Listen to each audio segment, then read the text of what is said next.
He was born Terry Gene Bollea, August 11th, 1953, in Augusta, Georgia. But it was Tampa, Florida, where the myth would take root. His father, Pietro, or Pete Bollea, he worked as a construction foreman. And his mother, Ruth, she was a dance teacher and homemaker. They weren't rich, but they were close. Music and faith filled their house. Ruth, she played piano, and Pete made sure Terry understood the value of discipline. Terry was very big for his age. By high school, he stood over 6 feet tall. He played baseball, lifted weights, and idolized another larger-than-life figure, superstar Billy Graham, the wrestler, not the preacher. Terry studied business at Hillsborough Community College and the University of South Florida. But the real education came in the gyms and the nightclubs, where he played bass guitar in rock bands and kept growing. It was in those Tampa clubs where wrestling veterans Jack and Gerald Briscoe noticed him.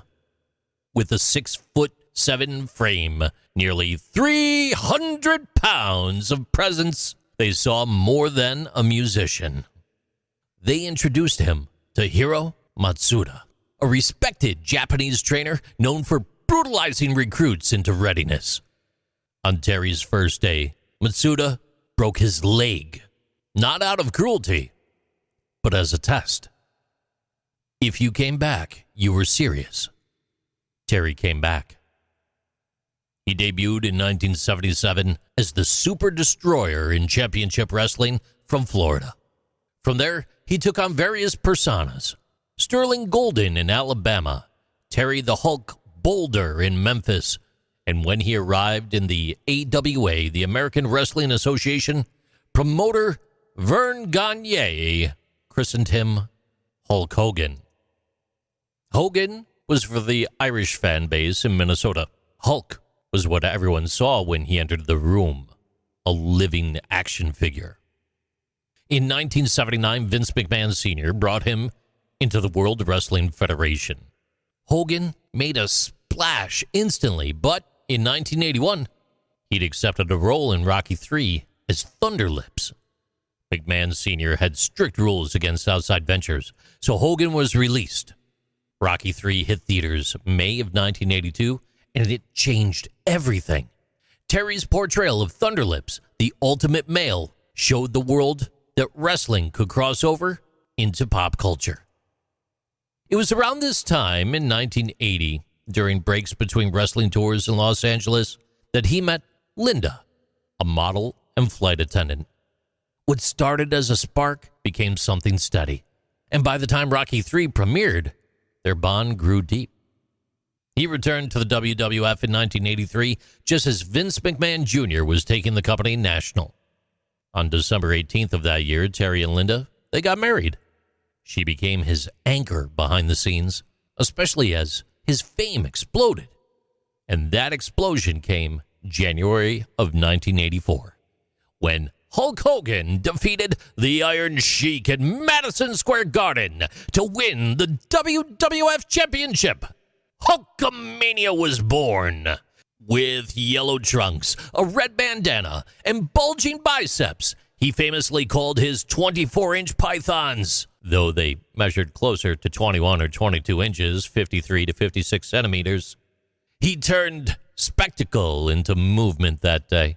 His mantra was simple: train, say your prayers, eat your vitamins, and believe in yourself. Wrestling, it has its own vocabulary. Heels, they're villains. Faces, they're heroes. Hogan was the ultimate face. Kids idolized him. Parents trusted him. His catchphrase, "What you gonna do, brother, when Hulkamania runs wild on you?" It was repeated in living rooms all across the country. He headlined WrestleMania 1 in 1985 with Mr. T, helping bring wrestling into the national spotlight. Shortly after, another piece of the character clicked into place. Real American, a rock anthem by Rick Derringer for the tag team U.S. Express, was reassigned to Hulk Hogan after they left the WWF. Hogan, he hadn't asked for it, but its patriotic tone matched his image perfectly.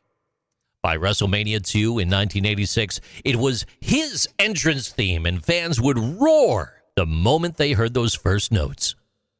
Then came WrestleMania 3 in 1987. In front of more than 93,000 fans at the Pontiac Silverdome, Hogan body slammed the 520-pound Andre the Giant. A lot of people said there's no way that was real. It had to have been fake. But it wasn't. Hogan would later say the move tore muscles in his back. It was real. It was painful. It was history. Behind the scenes, he struck up a friendship with Donald Trump, whose Trump Plaza hosted WrestleMania 4 and 5. They were kindred brands, larger-than-life figures with loyal followings. That connection actually wound up resurfacing years later. By the early 90s, though, Hogan was still the face of the WWF. He won multiple championships, drew crowds worldwide, including in Japan, where he had a devoted following, and crossed into Hollywood with films like No Holds Barred, Suburban Commando, and Mr. Nanny. But things changed. He left WWF in 1993 and joined WCW, World Championship Wrestling, in 1994. There, he claimed the WCW World Heavyweight Championship 6 times. In 1996, he turned heel, becoming a villain by forming the NWO, the New World Order, alongside Kevin Nash and Scott Hall. It shocked fans, but it reignited his career.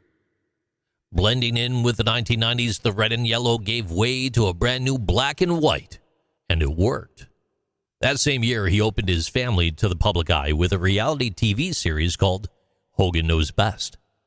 It offered a look at the man behind the persona, focusing on his role as a father to Brooke and Nick. They'd been born in 1988 and 1990 and remained his grounding force. And even as the spotlight dimmed, Hogan never fully let go of Hulkamania. He was a patriot, and his appearances at military events, his flag-draped entrances, and his support for national causes weren't just for the cameras. They were personal.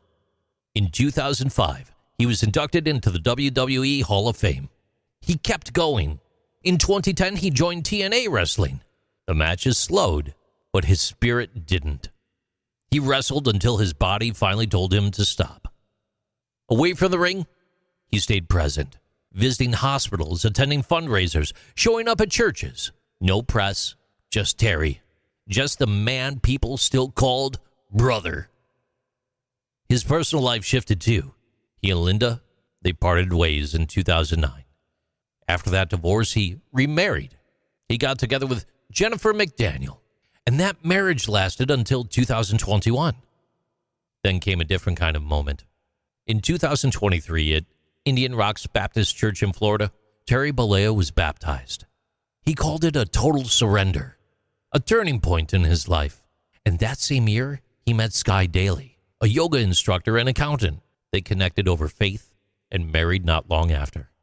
And she stayed by his side all the way to the end. In 2024, he made headlines at the Republican National Convention. Hogan stepped onto the stage, tore off his shirt, and underneath was a red tank top that read, Trumpomania.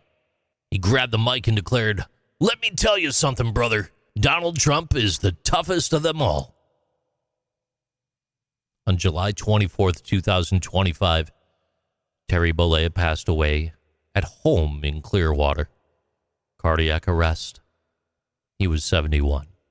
He gave everything, his body, his time, his heart. Quote, "I lived one life in the ring," he once said, "and another as a man, and I hope I did both proud." These are Interesting Things with JC.